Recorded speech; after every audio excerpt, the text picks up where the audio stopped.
Hey guys, this is my first proper tutorial video, I guess.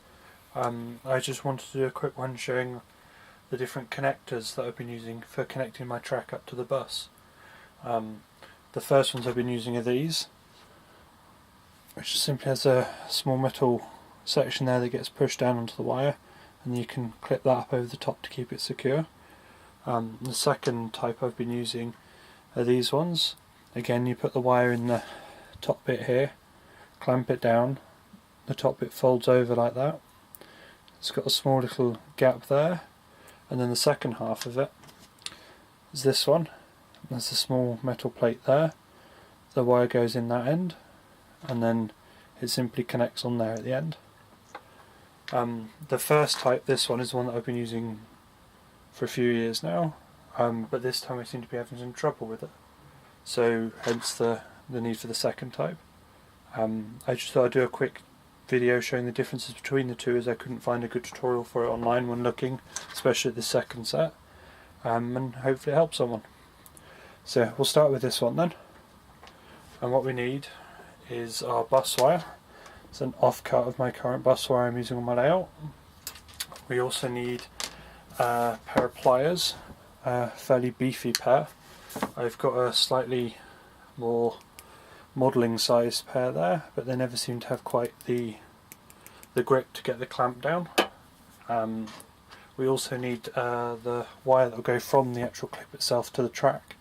Now I'm going to use blue for this first example and yellow for the second, but on my layout I've been using red and black, and as you can see I've got pre-wired fish plates.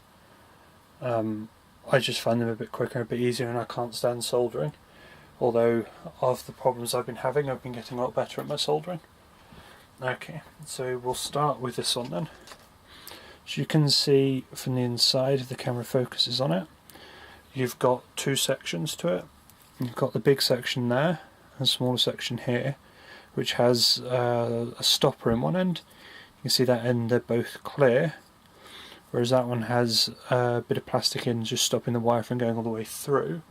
Now you can cut it out, it's up to you, but you'll see how it's used. So if we start with a bus wire, you can simply insert it into one end and it pops out the other. Now if you've got the bus wire installed already, you can actually install the clips by pushing the wire to the end there and then pushing it in, and it will clip into place. Right. Next up, you need the wire coming from the track, and you can just insert it into one end. As you see, I have actually got the end of the wire stripped, but we don't need that stripped, so if we just cut the end off there, you can see it's just a normal cut wire, no exposed wires. So let's insert that into there. Now, as you can see, the wire is quite thin, which I think is one of the reasons why I'm having problems with these at the moment, but if you put it in carefully there, you can see it stops, but you can also get it to poke all the way through. Not really had luck either way, so we'll leave it like that for now. So using your pliers, you simply clamp the metal bit here down into the wires. So if I hold it and squeeze, not a lot of pressure with these big ones, you can see the clamps then installed. Then all you need to do is simply fold that over and it clicks into place. There's no exposed wiring. Now, just to test that this is all working, I've got the other end of the bus wire here, which has got the exposed wire there.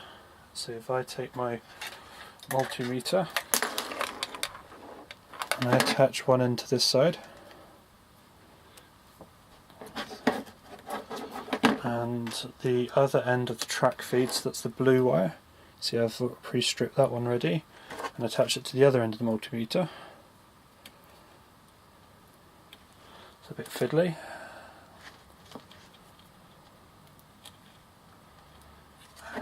Now, you see it's not coming up with a reading yet, so what I'm going to do is I'm just going to clamp that clamp down a little bit more, just to make sure it's making contact. So I just squeeze and push down. Let's try that again. So one end on the bus wire, the other end on the track feeder wire. There you go, and you can see now it's making contact. Bear me a second. Need 3 pairs of hands to be doing this. There you go. Nope, hang on a second. There we go. So you see the connections made from the bus wire all the way through to the track in this example. Okay.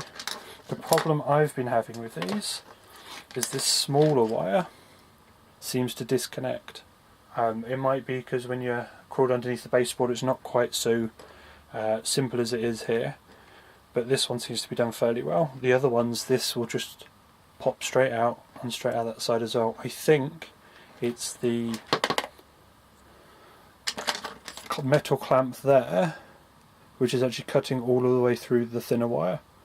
I've had some success in folding the wire over before placing it into the clamp, although it has been causing problems and I got a bit fed up with them, which is why I've chosen or attempting to use this second type of clamp. So if I show you this one as well. Okay, so that's the first one with the blue wire. What I'm going to do now is install the second type of clamp, this one. Now the first point in the process is to insert the bus wire into the metal clamp there, flip the plastic catch over, and then again using a pair of pliers simply squeeze it and it clicks into place. Now that's the first step. The second step is installing the track feed wire. Now in this case I'm using yellow. To do this you take the second set, this bit, and you put it in the small circle on the end and you insert the wire into it as so. Again, I think you could probably do this is with a pair of pliers, but online they suggested a crimping tool.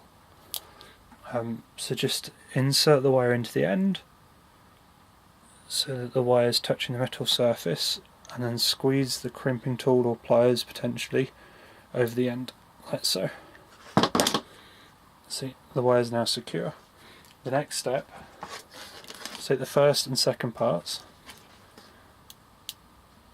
and you simply insert this section into that section, like so.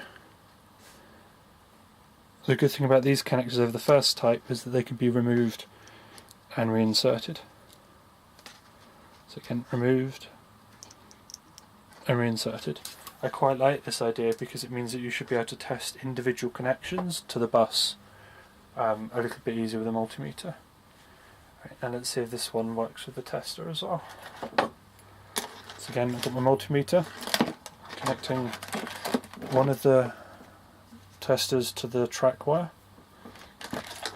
and the other tester to the actual bus wire itself. And as you can see, a connection has been made. If I let go, it's disconnected and reconnected. Hopefully this video helps someone and you can see the difference between the two different types of connectors there, and avoid soldering underneath the baseboard. The other type of connector that I have seen and I am using in places is this type of connector, which is a newer or a more innovative take on the screw terminal one. With this one you can just press down on one side and it opens up, and when you release it, clamps down. So if I take a wire here with this one, press down to open up, insert the wire, release it, you can see it then grips onto it. These are going to be really handy for connecting up point motors and switches and things, but not so much for the bus wire because you need to have an actual cut in the cable, whereas the first two examples you can take the actual bus wire itself and connect wires directly to it, which is a little bit easier crawling around underneath. So yeah, I hope this video has been helpful, and thoughts, comments and suggestions in the comments below. Thank you.